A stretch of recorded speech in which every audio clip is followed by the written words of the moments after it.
Thank you. Yeah.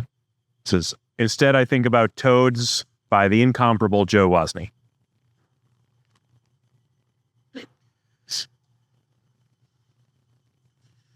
There's a dip in our driveway. There we go. There's a dip in our driveway where it meets the road, and that dip fills with water that does not drain. It does not flow down the street. Our neighborhood is full of little puddles like this. It's a little charming and a little annoying, kind of like owning a house, kind of like anything really. The toads must take the thunder as their cue to fornicate. This is the way I imagine it. They hear a crash. They feel a rumble beneath their feet. They pull one another close. They whisper, listen to the rain, give each other knowing looks, put a hand on a thigh, and so on. Soon enough, because of love or science or the gods, the puddle in the dip of the driveway is filled with tadpoles. These innocent little black beads swim around minding their own business, wondering what kind of toad they'll be when they grow up. Assuming they will grow up, which is quite an assumption. Their whole lives are bound by the literal shape of this defect in our driveway. This defect that would be $10,000 to fix. This defect that is annoying because it scrapes the front bumper of our Prius. Maybe, if we had children, we would rescue these tadpoles and raise them in a bucket. And showing our children how the life cycle works. We could grow our own toads to inspire a love of science in our kids, the sort of thing that ignorant but well-intentioned people do, just because the alternative is far worse. But we do not have children. We have no one to indoctrinate but each other, husband and wife. So the tadpoles remain in the puddle, and the puddle dries out slowly in the sun. Eventually, the tadpoles are left helpless, out of water, in the empty crater where our flawed, inferior driveway meets the street. And that is where they die. It looks like mushy peas, like brown and black baby food. Flies descend on the mushy mass grave, gobbling up the tadpole corpses. If we had children and we wanted to instill real fear in them, we could tell them this is what happens to bad little tadpoles who don't clean their rooms. You'd better wipe your butt or else I point to the flies. Soon enough, because it rains often, it rains again, and the cycle repeats itself.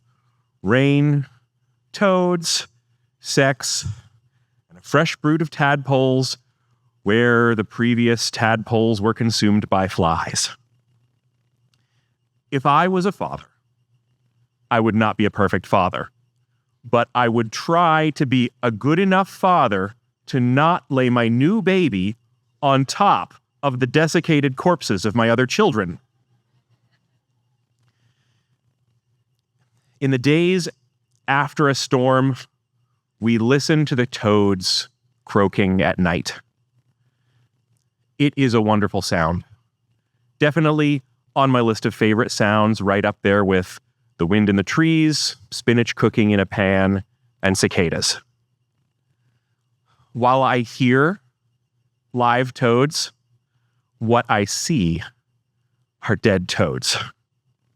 They're scattered around the street, flattened, squished out like a tube of paint that someone stepped on, like our best laid plans and selves.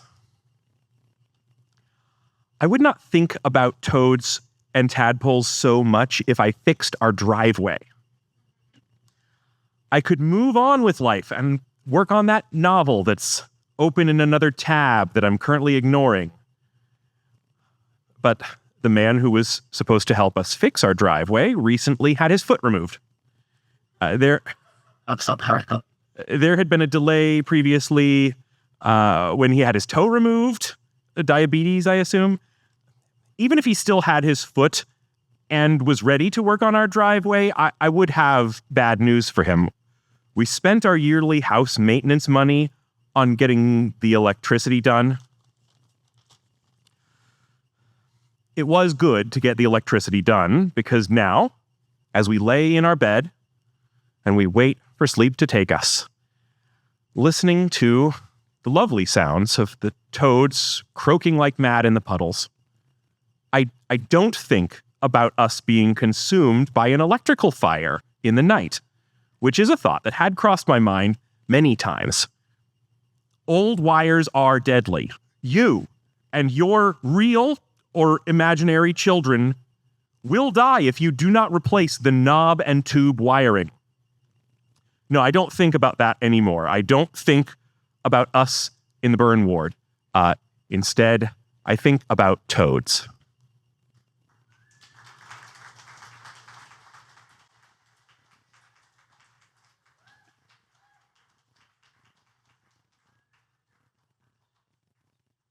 All right. I'm scared of this thing. Hold on. I'm gonna do what it eat.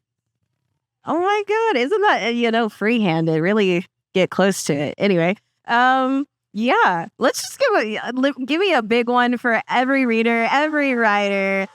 Everybody did so good. You damn sure did better than I did up here, she. But yeah.